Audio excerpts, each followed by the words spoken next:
Located at 5 East Battery across from the Charleston Harbor, the Palmer home, also known as the Pink Palace, is one of Charleston's most renowned homes. Open to the public in 1977, it is also the private residence of third-generation owner Frances Palmer. She and her dedicated staff welcome guests year-round, sharing the home's story with all visitors. I'm looking forward to the walkthrough. I have, at best, a cursory knowledge about the house. I've done a walkthrough once before, but nobody really gave me the full business. Well, so I will give you the tour today. I am looking forward to it. You would start in the drawing room. Okay. So that's where we'll start. I'm here in downtown Charleston, South Carolina at the Palmer House, and I'm lucky enough to be joined by Meredith Hutchins, who is the manager of the Palmer House. So the Palmer home was built in 1849 by John C. Ravenel. Okay. He was a rice plantation owner in Moncks Corner, and he actually had this built as his second home. So he's only here part of the year? Yes, 6 months out of the year. How luxurious. So this was where all his town dealings would have been, where he would come to entertain and be entertained. Okay. He was also the head of the South Carolina Railroad at that time. So it's in his family until 1949, from 1849 to 1949, so for 100 years. And then Dr. Joe Sam Palmer bought it in 1949. Was that familial? Is that a relative to the Ravenel family or similar? It ended up with the Porcher sisters, who were cousins to the Ravenels, and then their cousin, Dr. Joe Sam Palmer, bought it in 1949. I knew I had heard about the Palmer House, and at least it was third generational as Palmers, and then it went back. Correct, so that's how the link came about. Okay. So that's where Dr. Joe Sam Palmer came into view. So he had the home.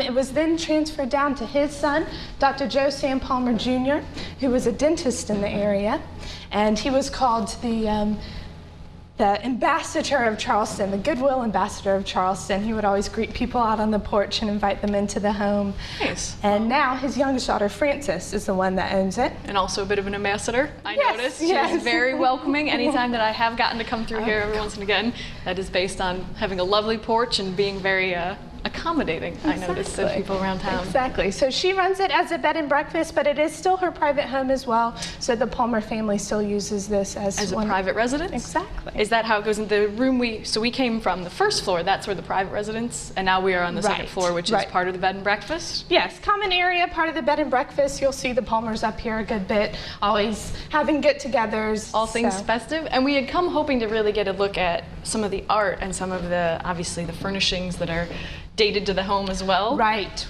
Well, let's start with the Salome and John the Baptiste. This is an Italian Renaissance painting. Dr. Joe Sam Palmer, Frances's grandfather, bought this and put it in the home at the time of purchase. So he had it in the 1950s. Wow. But obviously it dates back way farther than that. And you can make out John the Baptist's head at the very bottom there. Oh, she had called for it at the behest of some sort of, she's leading and decided she had a call for a head. That's why this is okay. Exactly. So the Salome and John the Baptiste. And you can also see a bullet hole. I was going to ask. From the house or from before they bought the painting? Well, it's a story that all the guests ask about, but why there's a bullet hole in your painting? Exactly. That's a reasonable question. But it's a story that Frances's grandparents would never disclose. So it did happen here in the home. Maybe. It maybe happened here. That's all up to. I like my artwork to have with them. So yes. So that's it. We also have a Kerman rug. It's about 100 years old, and it was all hand woven by women and children, all original dyes too. That's why the dyes vary throughout the whole carpet. But it's really enormous as well to know that was hand done. Exactly. So it's really known for its colors. And lasting 100 years, it's still so vibrant. I can imagine what it was back in the day. It was blessed, so it is a holy rug as well. So I didn't even know that was an option. That's why it's held up so well? Exactly. A lot of the guests ask why we have it out, this big expensive rug, why we have it out. Well, Frances always tells them, where else are we going to put it? There's nowhere else where how do you display something of this size? Yeah, and I guess indeed, even though it's close enough to being art, it's still a rug. So that's what rugs do. So, yes. So that is another key feature here in the house. Obviously, we have portraits of all the family members done by various local artists throughout time. Of all the things that I'm seeing from, furniture up to paintings, it's all within the families. It's not that it's brought here or it's anything as a reproduction. It's just truly handed down from generation to generation. Correct, yes. So all the furniture is Francis's family's furniture that's been passed down.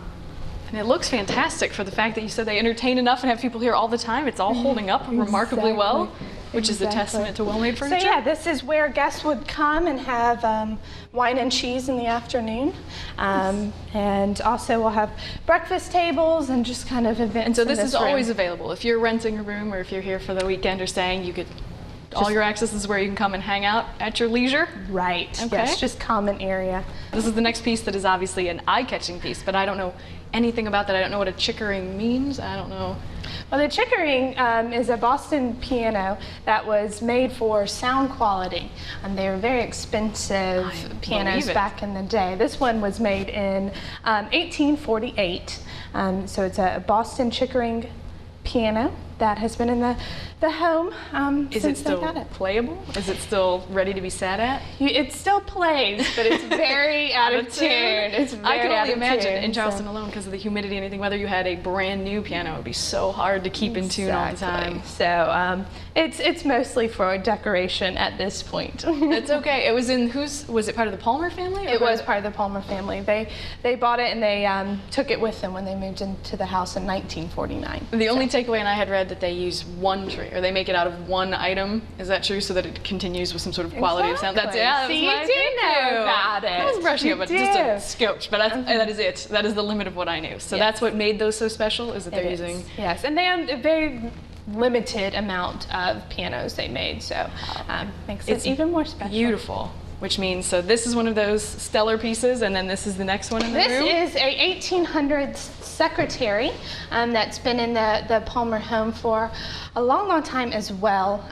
The panes of glass are all original, and there's actually 13 panes of glass for each of the 13 colonies.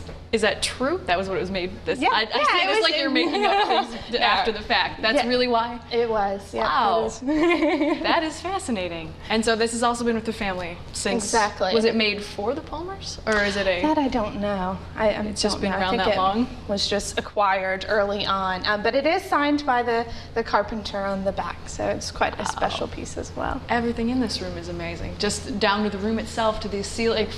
14-foot ceilings? 14-foot ceilings, correct. And usually we have a chandelier there too. I know, but there's going to be one in the other room. We We saw the one in the dining room, which is beautiful. Right. Take that one through, and all this molding, the whole place is unbelievable.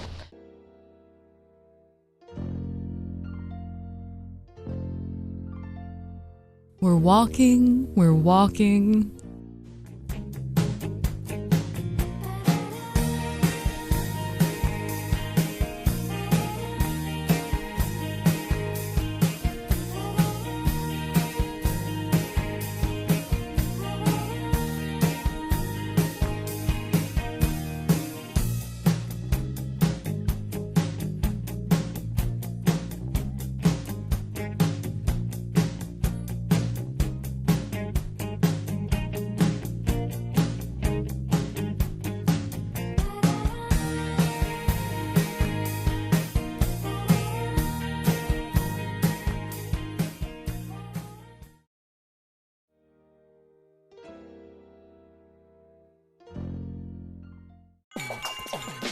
Attention women, here's a store that's all about you because it's all about the shoe. The Shoe Ferry, the hottest location for stunning shoes, awaits you on your way to Sullivan's Island in Mount Pleasant, featuring fabulous footwear. Shoes for work, for play, for every day, and with a terrific selection of bags, jewelry, and the things that women wish for. Shop today at the Shoe Ferry in the Gateway to the Beach Center by the CVS at Ben Sawyer and Rifle Range Road. The Shoe Ferry,